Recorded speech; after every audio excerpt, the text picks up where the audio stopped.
जय हिंद दोस्तों, स्वागत है आपका अपने YouTube channel paramilitary news Hindi में। दोस्तों, आज हम बात करने वाले हैं यूपीएस यानी कि यूनिफाइड पेंशन स्कीम के एक ऑफिस मेमोरेंडम के बारे में, जो कि जारी किया गया है department of pension and pensioner welfare द्वारा 29 अक्टूबर 2025 को।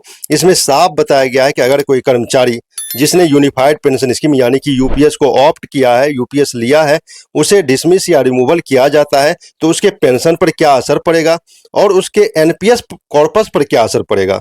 तो चलिए पूरी जानकारी हम सिंपल भाषा में समझने का प्रयास करते हैं कि इस ऑफिस मेमोरेंडम में पेंशन के बारे में और एनपीएस कॉर्पस के बारे में तथा ग्रेजुटी के बारे में क्या कुछ कहा गया है अगर कर्मचारी को रिमूवल या डिसमिसल किया जाता है।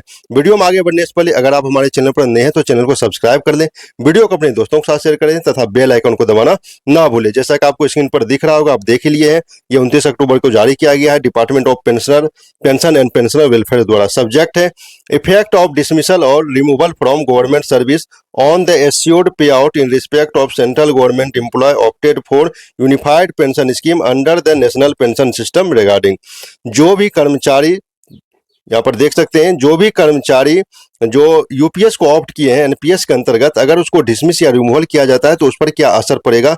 उसका जो एश्योर्ड पे आउट है, मतलब जो पेंशन मिलना है, उस इस यूपीएस में पेंशन को पे आउट ही बोला गया है, इसलिए बार बार इसमें पे आउट ही आएगा, कहीं पेंशन का जिक्र नहीं है। जो भी एश्योर्ड पे आउट है डिसमिसल या रिमूवल होने के बाद उस पर क्या असर पड़ता है, इसी के बारे में बताया गया। तो चलिए हम नीचे देखते हैं इसमें क्या कुछ कहा गया है, इसको नीचे कर लेते हैं। तो यहाँ पर देख सकते हैं ये जो भी implementation of unified pension scheme under the national pension system rule 2025, जो यूपीएस का रूल, जब यूपीएस लागू किया गया तो उसका एक रूल आया यूपीएस 2025 का, उसके रूल के अंतर्गत ही इसमें अमेंडमेंट किया गया है, एक ऑफिस मेमोरेंडम जारी किया गया है, क्या कुछ चेंजिंग किया गया। तो इसमें रूल नंबर 21 देख सकते हैं, ये यूपीएस का 2025 का रूल नंबर 21 जो एक्सप्लेन करता है कि यूपीएस अपनाने वाला सेंट्रल गवर्नमेंट एम्प्लॉय डिसमिस या रिमूवल जाता है तो उसकी पेंशन रिलेटेड बेनिफिट्स पर क्या इफेक्ट पड़ेगा। तो रूल 21 के अनुसार यहाँ पर आप देख सकते हैं, अगर कोई कर्मचारी जो यूपीएस अंडर एनपीएस यूपीएस लिया है और उसे गवर्नमेंट सर्विस से डिसमिसल या रिमूवल किया जाता है तो उसे मिलने वाले एश्योर्ड पेंशन पे आउट को फोरफिट कर दिया जाएगा। यहाँ देख सकते हैं फोरफिट एश्योर्ड पे आउट, यानी फोरफिट मतलब होता है जब्त करना, जमा करना, यानी अगर उसे रिमूवल या डिसमिस किया जाता है तो उसको जो भी पेंशन मिलना था पेंशन नहीं मिलेगा, पेंशन बंद कर दिया जाएगा, जमा कर दिया जाएगा। तब सबसे बड़ा सवाल है कि अगर पेंशन नहीं मिलेगा तो जो एनपीएस जमा हुआ है उस राशि का क्या होगा। तो उसके बारे में भी यहाँ बताया गया है कि अगर पेंशन नहीं मिलता है उस कंडीशन में जो भी एनपीएस का कॉर्पस जमा है क्या कुछ होगा, उस पर यहाँ नीचे देख सकते हैं रूल, यहाँ पर 3 नंबर में ये बताया गया है। तो मैं आगे बताऊं, इसमें जो है एनपीएस पर एक बड़ा रिलीफ दिया गया है एनपीएस कॉर्पस के बारे में। एश्योर्ड पे आउट जो आपने देखा, एश्योर्ड पे आउट वो तो फोरफिट हो जाएगा डिसमिसल या रिमूवल जाने पर, लेकिन जो भी एनपीएस का कॉर्पस जमा है वो जो है सब्सक्राइबर को वापस कर दिया जाएगा। जो भी इंडिविजुअल का corpus under the unified pension scheme वो सब्सक्राइबर को वापस कर दिया जाएगा। अगर सब्सक्राइबर की डेथ हो जाती है तो जो भी उसकी लीगली स्पाउस होगी, जो भी उसकी वाइफ होगी या स्पाउस होगा, लीगली मैरिड स्पाउस, उसको दे दिया जाएगा। अगर लीगली मैरिड स्पाउस भी नहीं है, उसकी वाइफ भी नहीं है, तो जो भी उसका लीगली नॉमिनी होगा, उत्तराधिकारी होगा कानूनी तौर पर, उसको एनपीएस कॉर्पस का एक मुश्त लमसम जो भी जमा होगा वो दे दिया जाएगा। पेंशन तो बंद ही होगा लेकिन एनपीएस का पैसा उसको वापस मिल जाएगा।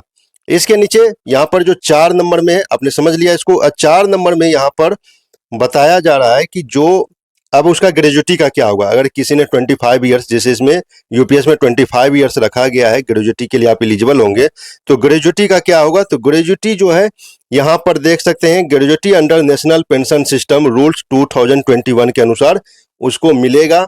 अब ये रूल 2021 में क्या कुछ कहा गया है यहाँ पर खुल के इसके बारे में चर्चा नहीं की गई है, नहीं लिखा गया है इस ऑफिस मेमोरेंडम में, लेकिन बोला गया है कि जो ये रूल है वो रूल लागू होगा उसके ग्रेजुटी पर।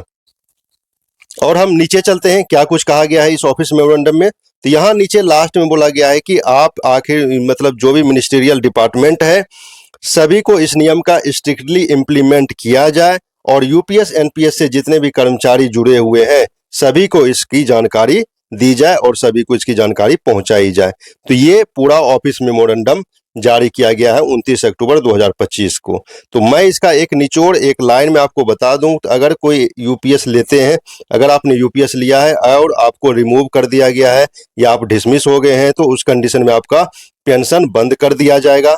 लेकिन जो एनपीएस का कॉर्पस है वो आपके उत्तराधिकारी, आपके नॉमिनी को मिल जाएगा। तथा ग्रेजुएटी का जो है, ग्रेजुएटी पर क्लियर नहीं लिखा गया है, ग्रेजुएटी पर जो भी 2021 का रूल है वो लागू होगा, पेंशन का रूल, उसके अकॉर्डिंग ग्रेजुएटी दिया जाएगा।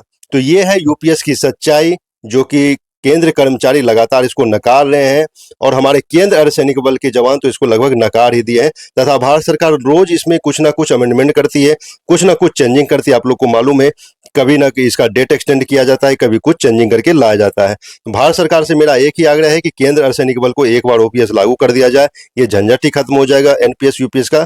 क्योंकि इसमें कोई भी कर्मचारी लेने के लिए तैयार नहीं है, ऑप्ट करने के लिए तैयार नहीं है। तो वीडियो कैसा लगा कमेंट में जरूर बताइए। क्या केंद्र अर्धसैनिक बल को ओपीएस मिलना चाहिए?